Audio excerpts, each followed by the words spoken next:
Hello दोस्तों, नमस्कार। आज के वीडियो में आप सभी छात्रों का कृष्णा ग्वाल एजुकेशनल चैनल पर बहुत बहुत स्वागत है।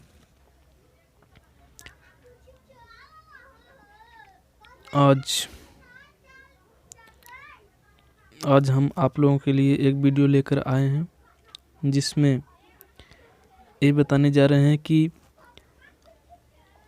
जब हिंदी में आप लोग जीवन परिचय लिखते हैं तो कुछ चीज़ जैसे लिखना चाहिए वैसे नहीं लिखते हैं, जिसके कारण नंबर आप लोगों का कम आ जाता है, मार्क्स कम आते हैं।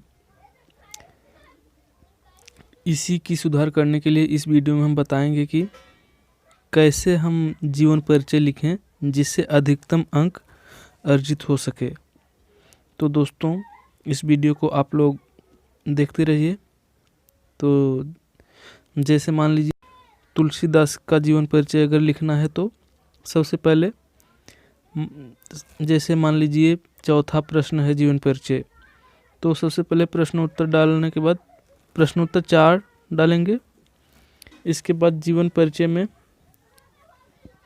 कई कवियों का जीवन परिचय दिया रहता है, जैसे क ख ग घ करके दिया रहेगा, तो उसमें से जो आपको आता है, मान लीजिए तुलसीदास का लिखना चाहते हैं और तुलसीदास का चौथा प्रश्न में ग वाला है तुलसीदास, तो प्रश्नोत्तर 4 डालकर ग डालेंगे। इसके बाद लिखेंगे तुलसीदास, ग डालकर तुलसीदास लिखेंगे। फिर उसके नीचे थोड़ा सा नीचे लिखेंगे जीवन परिचय, जीवन परिचय हेडिंग डालेंगे। इसके बाद लिखेंगे जो तुलसीदास का जो जीवन परिचय है उसको इसमें लिखेंगे। जैसे मान लीजिए कैसे लिखेंगे, देखिए। जैसे गोस्वामी तुलसीदास जी का जन्म सन 1532 ईस्वी, कोष्टक में भाद्रपद शुक्ल पक्ष एकादशी संवत 1589 विक्रम में बांदा जिले के राजापुर ग्राम में हुआ था। तो यहाँ देखिए कुछ चीज़ें हैं जो ब्लैक पेन से लिखना होता है, जो मुख्य चीज़ें होती हैं, जैसे जन्म जो हो गया ये मुख्य है इसमें, तो इसको ब्लैक पेन से लिखेंगे। ये सब ध्यान देना है, यही सब नंबर बढ़ाते हैं। जैसे गोस्वामी तुलसीदास जी का जन्म, यहाँ देखिए सन 1532 जो है काली पेन से लिखेंगे, जिससे कि इस पर नज़र जा सके, एग्जामिनर का नज़र इस पर जा सके। 1532 इसको काली पेन से लिखेंगे और ग्राम किस गांव में हुआ है उसको भी काली पेन से लिखेंगे। जैसे राजापुर ग्राम में हुआ था तो राजापुर को काली पेन से लिखेंगे। और आगे देखिए, कुछ विद्वान इनका जन्म एटा जिले के सोरो ग्राम में मानते हैं। कुछ विद्वान जो हैं इनका जन्म कहाँ मानते हैं, सोरो, एटा जिले के सोरो ग्राम में मानते हैं। आचार्य रामचंद्र शुक्ल ने राजापुर का ही समर्थन किया है। कहने का मतलब आचार्य रामचंद्र शुक्ल राजापुर को ही माने हैं, इनका जन्म राजापुर माने हैं। तुलसी सरयू पारीण ब्राह्मण थे। इनके पिता आत्माराम दुबे और माता हुलसी ने अभुक्त मूल नक्षत्र में उत्पन्न होने के कारण इन्हें त्याग दिया था।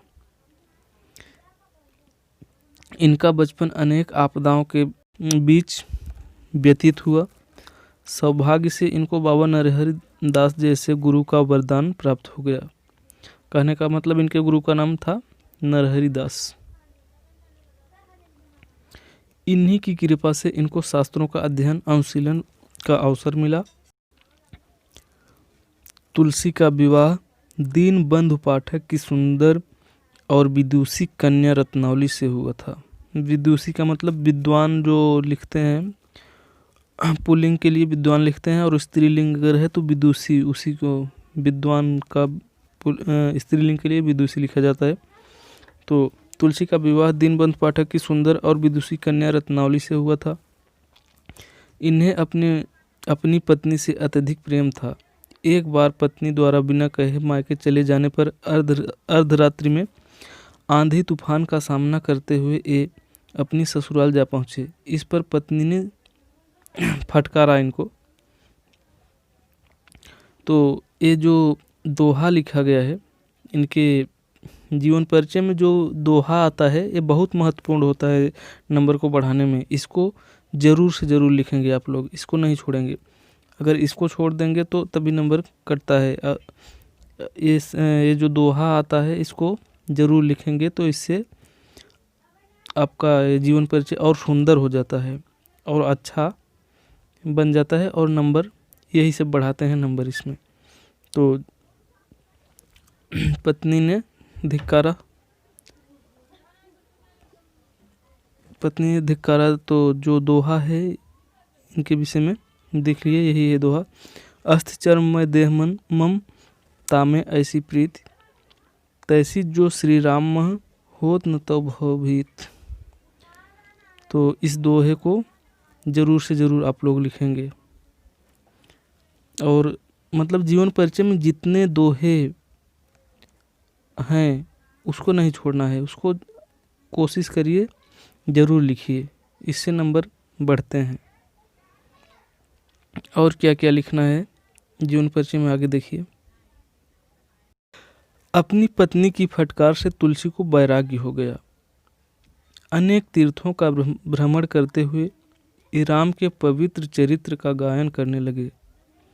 काशी के 80 घाट पर, देखिए यहाँ 80 जो है 80 घाट, इसको काली पेन से लिखेंगे क्योंकि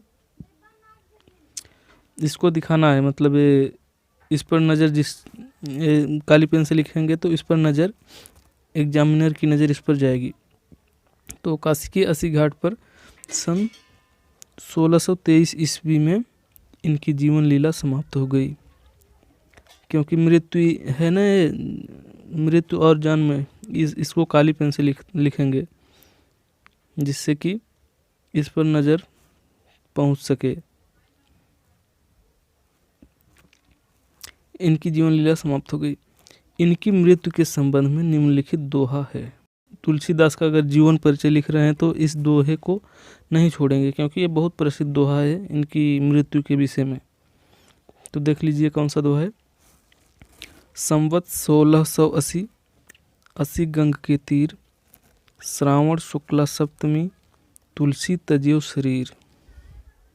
तो इस दोहे को भी ज़रूर से ज़रूर लिखेंगे। इसके बाद आगे चलते हैं।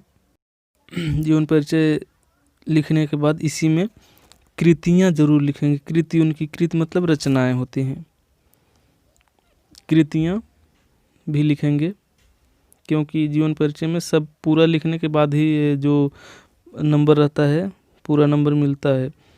अगर कृतियाँ पूछी गई है तो कृतियाँ ज़रूर लिखेंगे, छोड़ेंगे नहीं इसको।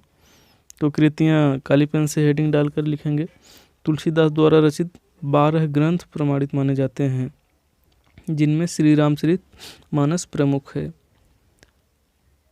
इनकी रचनाओं में 12 ग्रंथ प्रमाणित माने जाते हैं जिसमें से श्री रामचरित मानस प्रमुख है। श्री रामचरित मानस बहुत प्रसिद्ध इनकी रचना है।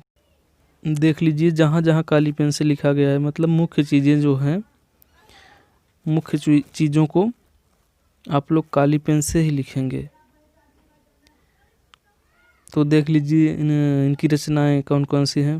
तो श्री रामचरित मानस, विनय पत्रिका, कवितावली, गीतावली, कृष्ण गीतावली, बरबे रामायण, रामलला नहछू, वैराग्य संदीपनी, जानकी मंगल, पार्वती मंगल, दोहावली और रामाज्ञा प्रश्न। रामाज्ञा प्रश्न को रामाज्ञा प्रश्नावली भी कहीं कहीं लिखा रहता है और कहीं कहीं देखेंगे रामाज्ञा प्रश्न ही लिखेंगे। तो आगे चलते हैं। अंतिम हेडिंग डालेंगे साहित्य में स्थान।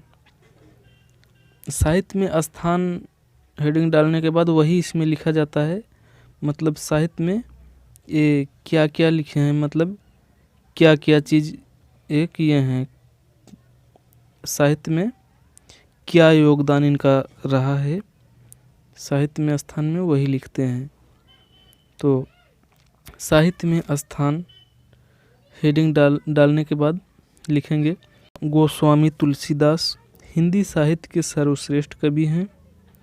इनके द्वारा हिंदी कविता की सर्वतोमुखी उन्नति हुई। गोस्वामी तुलसीदास को समाज का पथ प्रदर्शक कवि कहा जाता है। बस इतना लिख देंगे, बहुत है।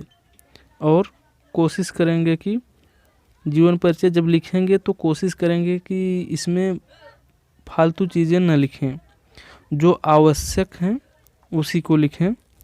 फालतू में इसको बढ़ाना नहीं है, जोड़ना नहीं है इसमें फालतू चीज़ें। जितना शार्ट में लिखेंगे अच्छा रहेगा, लेकिन ठोस लिखना है, ठीक है। तो आशा है कि आप लोगों को ये वीडियो अच्छा लगा होगा। आप लोग समझ गए होंगे कि जीवन परिचय कैसे लिखना है। यदि ये वीडियो आप लोगों को अच्छा लगा हो तो इस चैनल को सब्सक्राइब करेंगे। हम मिलेंगे आप लोगों से इसी तरह के एक नए वीडियो में। तब तक के लिए जय हिंद, जय भारत।